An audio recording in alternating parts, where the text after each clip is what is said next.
So another little piece of history. Very, very, very early on, even before we started, we knew that a lodge was going to be important. And so I went and I found a real Native American guy, and I went and I sat in the lodge and had some barbecue stuff after, and went back and said, I kind of know how to do it, and Ron said, heck, good enough. So I'd sit in the lodge next to Ron, and I'd say, Ron, third round, blessing round. Man, it's the blessing round. Okay.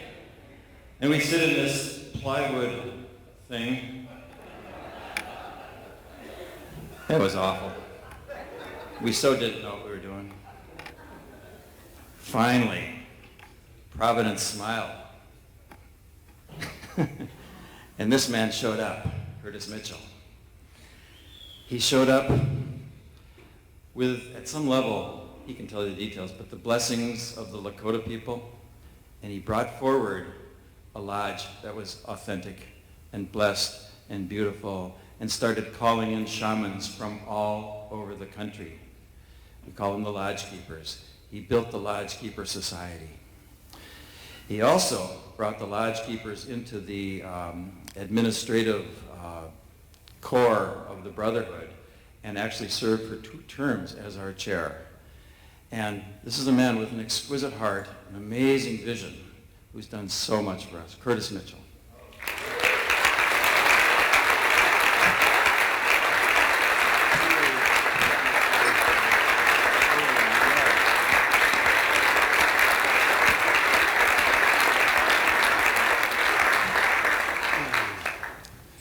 I will start off by, I want to clarify something, since he asked me to do it. The blessing that the Mankind Project has on doing what we do is not because what we do on the weekend is Native American, but it's because it is so different what Native Americans really do that any Native American is not going to confuse us with trying to pretend to be Native. That's what the blessing was about. You guys are different enough, go for it. So, I want to start off by saying thank you. Thank you all, and my thanks extend to all the men who have taken the New Warrior training, and my thanks to their families as well. For because of you men and your families, in my years of service, I was blessed to go on and to complete a sacred quest. This quest was triggered by the New Warrior Identity Statement. We are an order of men called to reclaim the sacred masculine for our time through initiation, training, and action in the world. The problem was that nobody knew what the sacred masculine was. The best answer I could get was that it was a funny feeling a man would get sometimes.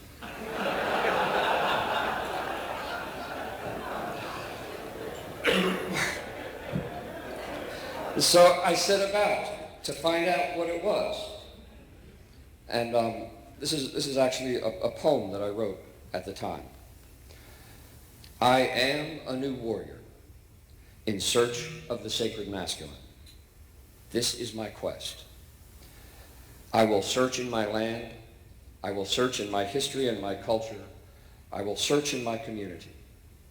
I will search in my family. I will search with my partners and relationships. I will search in myself. Then I will search the planet, looking for that which is globally common to the sacred masculine. I will search into the mystery. The sacred masculine, and it is there, will be found in all these places, each finding giving me new insight and new powers of self-control. I will become individual and related. I will become mysterious and sacred. It will be good to be sacred. It will feel good to become what I will find. I will not turn away from the shadow masculine. I will not look away from the profane and bloody past, but I will look within and know that part in me, and in so knowing change the present and make the future sacred too. Along the way, I learned many things about the sacred masculine, and I learned this in the context of what it means to be a new warrior. I learned the new warrior respects and dignifies the suffering of others. Only then can respect and dignity be had. Only then will the new warrior learn to dignify and respect the personal self. I learned the new warrior refuses to exploit the vulnerability of others. I learned the new warrior takes responsibility for his personal suffering and therefore takes responsibility for his conduct, word and deed, victim and perpetrator, foregoing blame of others. I learned the new warrior asks questions, seeks the truth, and seeks to understand, learning to speak to each as they need to be spoken to. I learned the shield of the new warrior is held over the fallen, and thus held over himself as well. I learned the sword of the new warrior is wielded only in the way he knows he can heal the cut he makes. I learned an aim of a new warrior is the development of a conscience, for only in conscience is there true agreement about what should be. But none of these was it completely. I knew it had to be something common to all men, regardless of race, regardless of class, and regardless of orientation. I could feel the sacred masculine when I practiced those values, but never for very long. And then I noticed that I could sustain those feelings of the sacred masculine when I was in contemplation of the sacred feminine. And then I realized that the sacred masculine cannot fully manifest unless it is in proper accord with the sacred feminine. But why? And what does proper accord mean? So I set out to study nature and life and the evolution of life and gender. And while I was doing that, a shark, a female shark who had lived its whole life in isolation in an aquarium in England, gave birth to a genetically identical daughter. And then I realized that all of life began that way. Asexual reproduction precedes sexual reproduction. Mother-daughter reproduction came first. And then I realized that the feminine is antecedent and the masculine is consequent. Even in the womb, we all begin as female, with the male differentiating later. The feminine is antecedent and the masculine is derivative. The feminine creates and the masculine makes. And in this understanding, I can find the proper accord with the sacred feminine.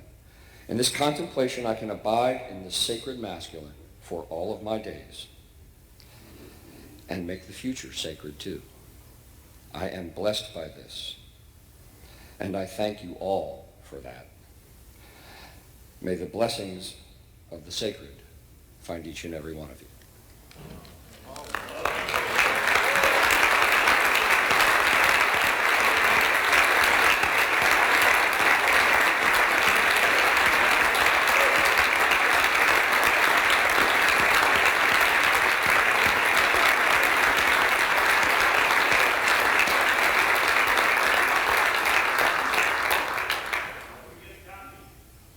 I'm going to do something a little different. I'm going to interrupt the program, and I want us to I need time to just let what he just said sink into my soul. So I'm just going to not say anything, and I invite all of us to just be silent. Something just happened.